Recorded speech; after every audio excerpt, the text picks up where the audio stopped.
Sabe aquela sensação de que nosso cérebro às vezes nos prega uma peça? Pois é, isso acontece o tempo todo. Mas o mais curioso é que essa é, na verdade, uma prova da inteligência dele. Para dar conta de um mundo tão complexo, nossos cérebros criam atalhos mentais. O problema? Esses mesmos atalhos que nos dão agilidade são também a causa de erros bem previsíveis. Vamos mergulhar nessa história. Então, para começar, que tal um pequeno desafio? Dê uma olhada nessa pergunta. Um taco e uma bola juntos custam R$ 1,10. O taco sozinho custa R$ 1 a mais do que a bola. A pergunta é simples: quanto custa a bola? Pense aí, qual foi a primeira resposta que pulou na sua mente? Se a resposta foi 10 centavos, pode ficar tranquilo.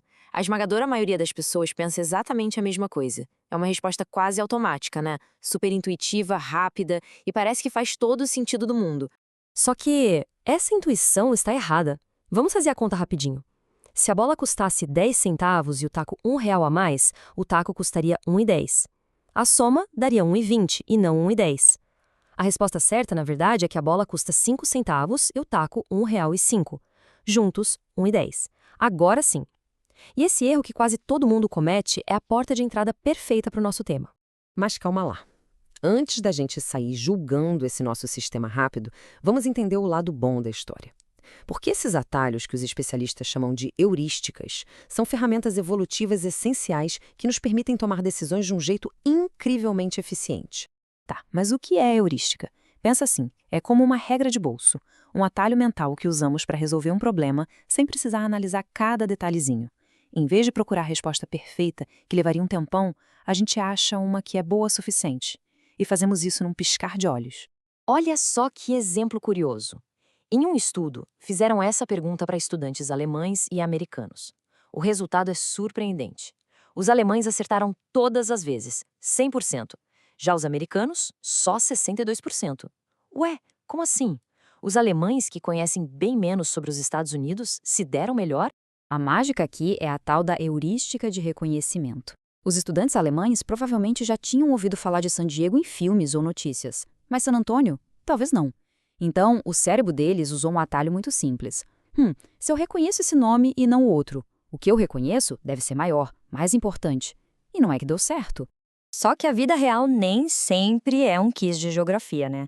Muitas vezes a gente se vê em situações de alta pressão, com o tempo correndo e 1 milhão de opções na nossa frente. Imagina a cena: um bombeiro diante de um incêndio.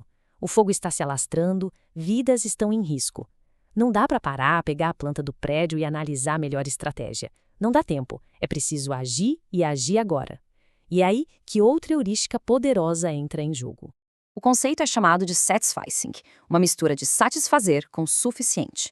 A ideia é que, em vez de buscar a solução ideal, a gente pega a primeira opção que resolve o problema de forma aceitável.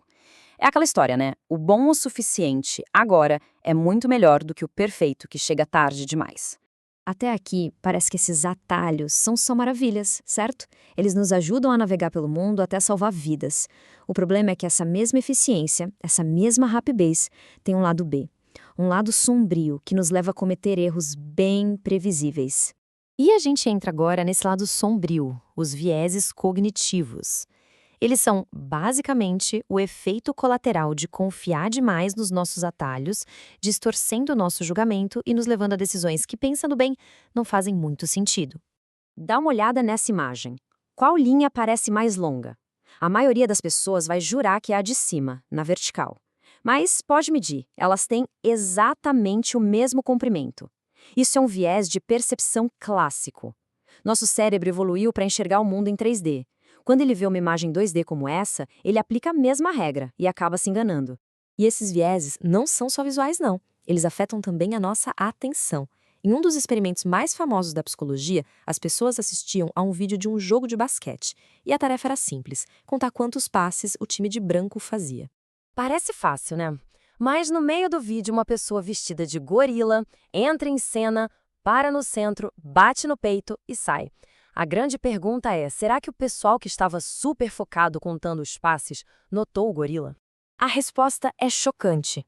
Mais ou menos metade das pessoas não viu o gorila. Simplesmente não viu.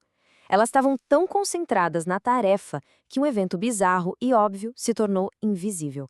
Isso se chama cegueira para mudanças, um viés de atenção que mostra que a gente tende a não ver aquilo que não estamos esperando ver. Nossas memórias também são profundamente influenciadas. A psicóloga Elizabeth Loftus mostrou um vídeo de um acidente de carro para um grupo de pessoas. Depois, para uma metade, ela perguntou qual era a velocidade dos carros quando eles bateram. Para a outra metade, a pergunta foi: qual era a velocidade quando eles se espatifaram? A simples mudança de uma palavra alterou a memória do evento. Mas o mais chocante veio uma semana depois. O grupo que ouviu a palavra espatifaram tinha 2 vezes mais chances de se lembrar de ter visto vidro quebrado na cena, sendo que não havia vidro quebrado no filme. Nossas memórias não são gravações, são reconstruções e muito fáceis de manipular. Ok, se nossos atalhos podem ser tão úteis e ao mesmo tempo tão perigosos, o que a gente faz? A resposta não é eliminar os atalhos, mas entender como gerenciar os 2 lados do nosso pensamento. O psicólogo e vencedor do Nobel Daniel Kahneman popularizou a ideia de que temos 2 sistemas de pensamento. O sistema 1 é o nosso piloto automático, rápido, intuitivo, como no problema do taco e da bola. O sistema 2 é o nosso pensamento lento, deliberado e analítico. É ele que usamos para checar o trabalho do sistema 1. E como podemos aplicar isso? Primeiro, a consciência é o passo inicial. É reconhecer que a intuição é só um primeiro rascunho. Segundo, é avaliar o que está em jogo. Para escolher o almoço, o sistema 1 dá conta. Mas para decidir sobre uma carreira ou finanças, aí é hora de acionar o sistema 2, desacelerar e analisar os fatos.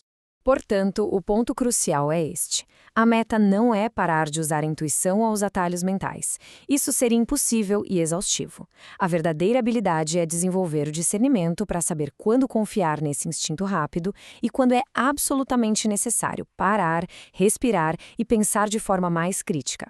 E fica a reflexão final. Em um mundo que exige respostas imediatas, vale a pena se perguntar quais das nossas crenças mais firmes são, na verdade, apenas um atalho mental confortável, em vez de uma conclusão realmente bem analisada?